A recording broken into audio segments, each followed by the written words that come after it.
Are we following the Bible? Are we following the integrity of the Bible or integrity of Yahweh? Some people say yes, Bible cannot be wrong. Then you ask yourself, if Bible presents wrong about Yahweh, are we to follow the Bible and kiss Yahweh? Or are we to follow Yahweh to say no to the Bible? Today, the question is, which integrity are we talking about? Who is the person that we have to stand for his integrity? If the Bible said that our father cast such deadly animal, such deadly monster to man, who goes around devouring and destroying man, what are we talking there? That the Almighty is invariably wicked, that is invariably unprotected, that he have no good plans for the children of the world. So when we are following the scriptures, the Bible, and other books of the world to begin to say this, what are we telling ourselves? That we are accusing him and saying malicious things against him. Praise Yahweh. Then you have to ask yourself again, the issue of devil has been contested in many quarters. In ancient of days, so many people have contested the biblical injunction that Satan existed. This issue continued even to this modern age. In about 18th century and 19th century, the atheism began to flourish in the European countries. And they began to question about the presentations of Yahweh by churches, by other religious traditions. And because of that, they begin to doubt the existence of Satan. They begin to have doubt because this Satan you are talking about now is a personality of excuse, a personality of accident, a personality that have nothing good for the society. And why should the Almighty send it to us? That is one of the questions that has started coming here and there. So today we are asking ourselves, is this Satan that the church are shouting and casting and bounding daily, is it there? Or are they bounding something that is irrelevant, a mythology, a fallacy, something that does not exist? Praise Yahweh. Hallelujah. So there have been arguments and debates over the existence of Satan in this modern age. For instance, in 18th century, a scholar named Daniel Defoe said that people's belief on devil was based on human construction manufactured by devil raisers and devil makers, who cheated the ignorant world with a devil of their own making. What is Defoe saying here? That Satan is human relic, is human establishment. That men found Satan by their own action, by their own thought, and by their own institution. That is what exactly the scholar there is telling the entire mankind. Other scholars, like a French writer called P. Valédia, said it was the Christian tradition that produced atheism as its fruit.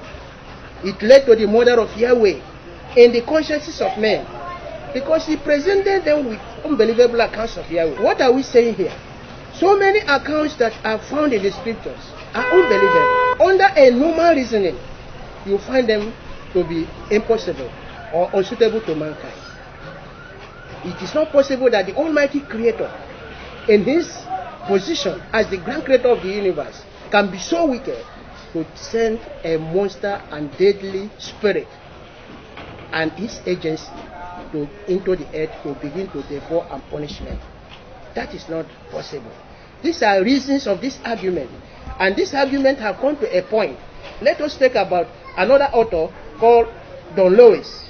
He said, a number of modern educated people who smile patronizingly at the superstitious beliefs and fear of their athlete ancestors are once again becoming enthralled by the evil element in the supernatural.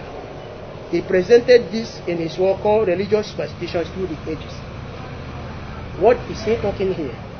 That people who are enjoying from the ignorance of other people have found it fanciful and very necessary to upholding the negative aspect of the supernatural. That is the devil's existence. He is trying to tell me and you that through the chasing and casting and bounding of Satan as carried in the Bible and the church authorities, that so many people are rich and they are very much comfortable with that fight even when it is absolutely a mythology. Let us begin to go again. And a theologian called Geoffrey Burton said, he dismissed the devil and demons as superstitious relics. So many scholars in the modern time have come out boldly to challenge the church, challenge other institutions, challenge other religious traditions on the existence of Satan the devil. And that is why we are asking them this question.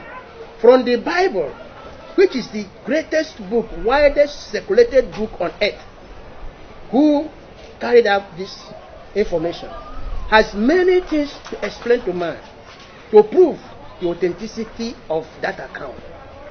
When we are talking about this, we are talking about other things like how did Satan came into the world?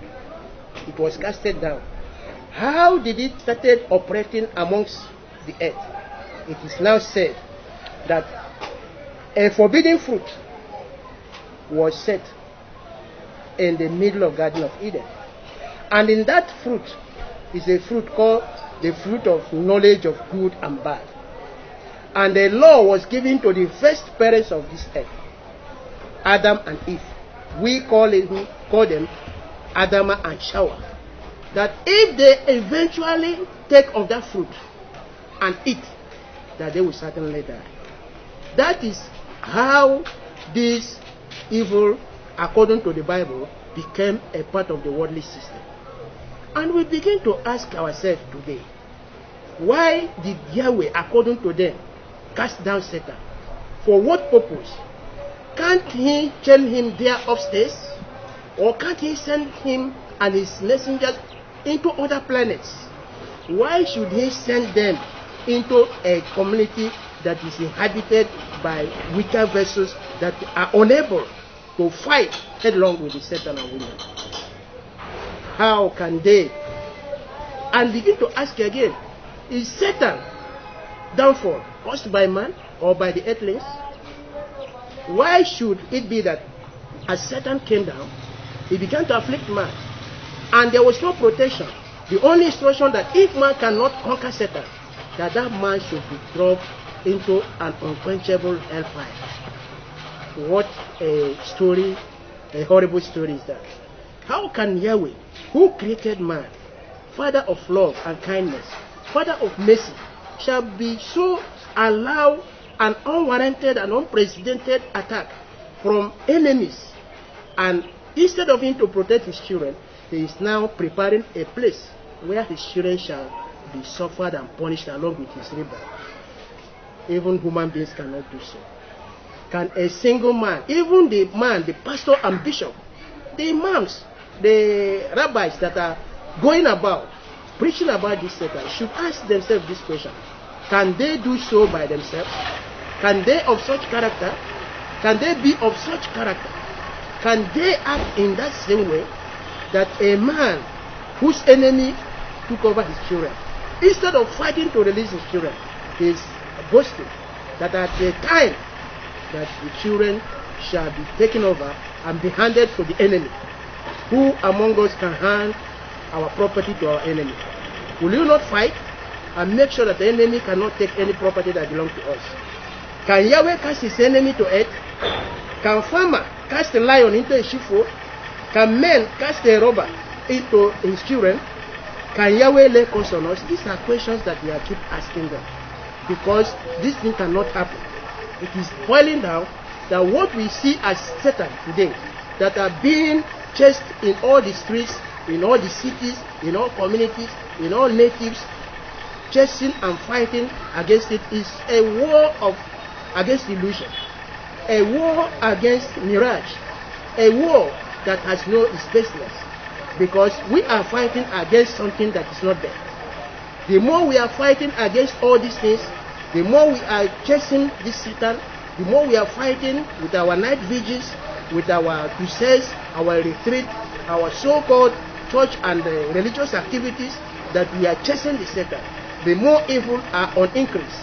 Then it then means it is a better proof that Satan we are chasing is not responsible for what is happening on earth. Because if the way we are chasing Satan, if the way we are making Satan, if the way we are pounding it, if the way we are fighting against it shall not have a fruit in all these years, and the sins, the problems, the crises, the ridicules, the problems of the world are increasing daily, brothers and sisters, we are sure that Satan is not the problem of man. There's no Satan. That's why the chasing and fighting and bounding has never produced any good effect. But let us ask ourselves, the forbidden tree of knowledge of good and bad, can there be one tree that will bear fruit of good and bad? With one tree bearing good fruit and bad fruit at the same time? You ask yourself, how can a tree bear a fruit of knowledge of good and bad? And when a man have never taken of that fruit, that man becomes unknowledgeable, and that man will not be fallen down. But when man take of that fruit, that man become knowledgeable. Are we not here telling ourselves that what we are believing in these donkeys of years that have been handed to us from the ancient of days are issues of mythology? Don't you know that a mythology is understanding a belief or a belief of people which is not there but widely believed to be there? Then ask yourself, how can man's knowledge build in a forbidden tree? How can man, who was created in image and likeness of Yahweh, have his knowledge built inside a forbidden fruit with a law that he should not tamper to touch that fruit, neither should he take of it? Meaning that without taking of that fruit, man will remain unknowledgeable. And if man remains unknowledgeable, ask yourself again, is he in the image and likeness of Yahweh? Because the original scripture said that man was created in the image and likeness of Yahweh. If man have no knowledge until the moment he rebelled and took that fruit, meaning that man was not like Yahweh, because we cannot accuse Yahweh of not having knowledge. And when we say that man have no knowledge before that time, we are correct. Praise Yahweh. So without eating of the fruit, man was unknowledgeable. Because the scripture said again that when man ate of the fruit, he became aware that he was naked. He became aware that he was entirely naked, and he began to find something to cover himself. What are we learning there?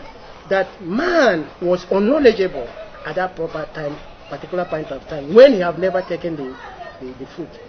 If the knowledge of man is in a fruit, why should Yahweh give a man commandment or order man not to take the fruit?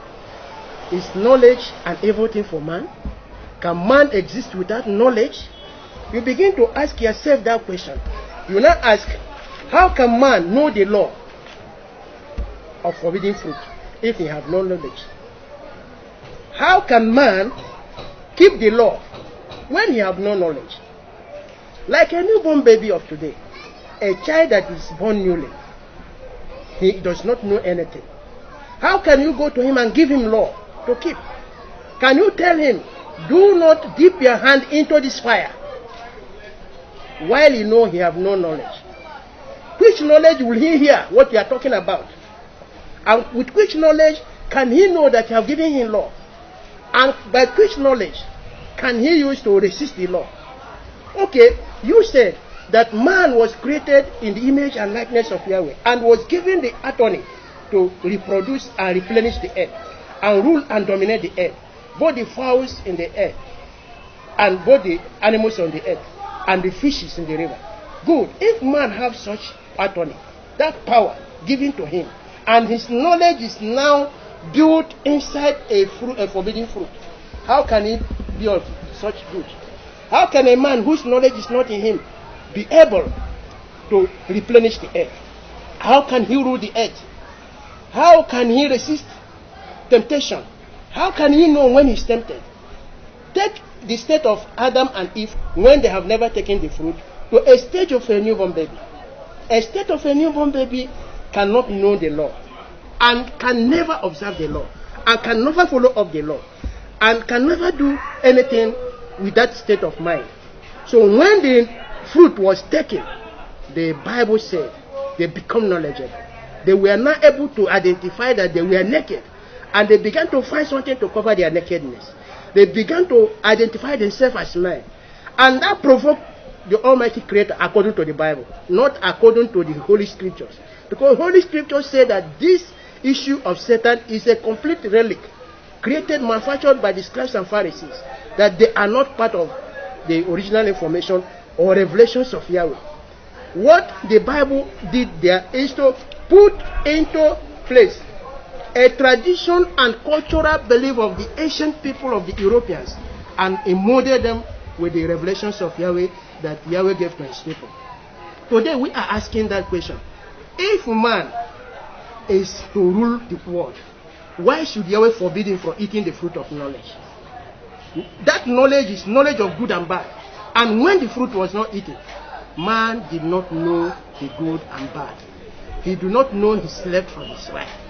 And that state was the state he was supposed to be. And that state is the state that he was given a law. And how can you give a person in that state a law? It is not possible. All those things are mythologies that we assemble all together in the book and present it to the whole world and spread it to the mankind. And all the people are today chasing after Satan, thinking that that is the best way to serve the Almighty Creator. Anytime you are talking about Satan, you are accusing Yahweh of doing evil to man, for sending enemy to man, for casting evil into man, and possibly being the cause of all those problems. But when you believe Yahweh in what he is, you will know that Yahweh cannot in any way send a tempter, since he does not tempt. He cannot send a destroyer, since he does not destroy. He cannot allow evil personality to come and begin to test man and begin to harm man, while he knows that man is the ruler of this earth. Who is now the ruler? Is it the Satan or is it the man? Because from the creation, man was handed the authority to rule and dominate the earth. Now at a time again, the same Bible said that the world lies in the hand of the prince of darkness, that the prince of darkness is the ruler of this world. Then who are we following here? Why can't the Christians tell us the truth? Who is ruling the earth? Who is managing this earth? Who is the ruler? Is it the man or the Satan? Then I begin to ask again, if Yahweh, I call him Yahweh because that is his name. I know that the church could not call him Yahweh because of all these lies they say. But I'm still calling him Yahweh because that's the name he told me, he told all anointed ones to call him. If that man is without the knowledge, could he do what Yahweh wants him to do on earth? Then is knowledge an evil thing? As an image of Yahweh, is man not supposed to have knowledge? Does Yahweh not have knowledge as Yahweh himself? Okay, if Satan is the person that introduced man to knowledge, has he done any wrong to man? If man stays without knowledge, can he accomplish his mission on earth? If Satan then came and now give man the law, give man the fruit, and man ate the fruit, and make use of the fruit, and become knowledgeable, then where is the wrong and where is the evil of the Satan? Then you begin to see that these things are confused stories. The stories that we are portrayed are mixed together. The mythologies of the people of the Europeans who portrayed these things with some truth that was revealed to the children of Yahweh. And we ask ourselves, can knowledge come through disobedience? Can man who was in the image and likeness of Yahweh, having no knowledge until the time he disobeyed Yahweh? You see that it's not possible. Disobedience is the source of downfall of a man, not a source of uplifting of upstepping of a man. That a man had a knowledge is upstep, is setting him up. It's not a downfall. Meaning that knowledge of a man is something that Yahweh gave to man right from the beginning. He did not restrict man from having knowledge, as accounted in the Bible and so many other religious traditions. And the Bible then went again and made another fallacical and fallacy by telling us of serpent's existence. That at the time that the serpent appeared and advised Eve to accept the fruit, that when he take the fruit, she will be knowledgeable and have to confuse the woman. And you ask yourself again, how can a serpent, where have any animal talk to mankind? Are animals and man, are they having same language of communication? Why should the communication be in Garden of Eden? Ask yourself this question. Can snake talk? Can serpent talk? Ask yourself, does it have legs and hands, as they say, that he walked with legs and hands? That it is after he have gotten man much done for, that the God, according to them, commanded the legs and the hands of the serpent to enter into it. Are we not telling ourselves lies there? That a snake that is naturally made as a pole will not have legs and hands. And because of sin, because of disobedience, it was defaced. These things